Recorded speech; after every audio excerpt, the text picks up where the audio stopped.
বিভিন্ন সময়ত তেওঁলোকে এটা দুমুখীয়া চৰিত্ৰৰ মাজেৰে ঘূৰি ফুৰে জাতীয়তাবাদৰ কথা কয় আৰু আগলৈ গৈ দেখিব দিল্লীত গৈ মল্লিকাৰ্জুন খাৰ্গেৰ ভৰিত ধৰি সেৱা কৰি থাকে তেওঁলোকে গৈ হয়তো তেওঁলোকৰ যিবিলাক জ্যেষ্ঠ নেতা তাক ল'ব নাপায় ৰাহুল গান্ধী সোনিয়া গান্ধীৰ ওচৰত যাব নোৱাৰে মল্লিকাৰ্জুন খাৰ্গেৰ ওচৰলৈ গৈ ভৰিত ধৰি ফটো উঠে আৰু সেই ফটো তেওঁলোকে উলিয়াই দিয়ে যে সেই ফটো দিবলৈ তেওঁলোকে লাজ নকৰে এয়া হ'ল আমাৰ জাতীয়তাবাদৰ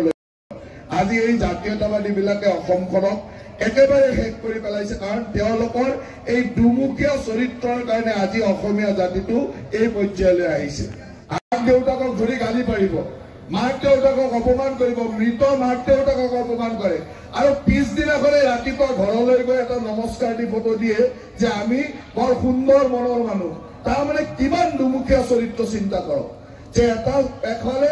মাক দেউতাকক মৃত মাক দেউতাকক গালি পাৰিবলৈ তেওঁলোকে লাজ নকৰে কুণ্ঠাবোধ নকৰে যিটো আমাৰ অসমীয়া জাতিৰ সংস্কৃতিয়ে নহয় অসমীয়া মানুহৰ সংস্কৃতিয়ে নহয় তেনেকুৱা কাম কৰি উঠি আৰু পিছদিনাখন সেইজন মানুহৰ ঘৰলৈকে গৈ আকৌ নমস্কাৰ জনাই ফেচবুকত ফটো দিয়ে যে আমি সৌহাৰ্দ্যপূৰ্ণ ইলেকশ্যন খেলি আছো এইবিলাক দুমুখীয়া চৰিত্ৰৰ মানুহে আজি অসমখনক এই পৰ্যায়লৈ লৈ আহিলে এইকেইটা দিন যিফালে গৈছো এইফালে অকল মোদীময় পৰিৱেশ চাৰিওফালে মানুহে মোদী ডাঙৰীয়াক তৃতীয়বাৰৰ কাৰণে প্ৰধানমন্ত্ৰী বনাবৰ কাৰণে প্ৰস্তুত হৈছে সকলোৱে হিল্লল ভাঙি ওলাই আহিছে যে আমি ভাৰতবৰ্ষত তৃতীয়বাৰৰ কাৰণে নৰেন্দ্ৰ মোদী ডাঙৰীয়াক ভাৰতবৰ্ষৰ তৃতীয়বাৰৰ কাৰণে প্ৰধানমন্ত্ৰী কৰিম এইকেইটা দিন মই ডিব্ৰুগড়লৈ অহা নাছিলো বাহিৰত টিভিতে চাই আছিলো যে ডিব্ৰুগড়ত কিনো চলি আছে টিভিত দেখি আছো দুই এজনে ফোন কৰিছে মোৰ এটা ধাৰণা আছিল যে ইয়াত কিবা অকমান বিৰোধী দলক কৰবাত শিপাইছে নেকি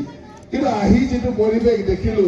এতিয়াও আহি থাকোতে মই কেইজনমান বিৰোধী দলৰ মানুহে সৰুকৈ বাইক ৰেটা লৈ যোৱা দেখিলো তাৰপিছত আহি যেতিয়া আমাৰ ল'ৰাবিলাকক দেখিলো আমাৰ বাইক ৰেলীত যিমান মানুহ থাকে তাৰ 10 ভাগৰ 1 অংশ মানুহ তেওঁলোকৰ তাত নাথাকে এনেকুৱা এটা পৰিৱেশ আৰু তাৰপিছত তেওঁলোকে ইমান ডাঙৰ ডাংকুট মৰা কথা কৈ থাকে টিভিতে বিভিন্ন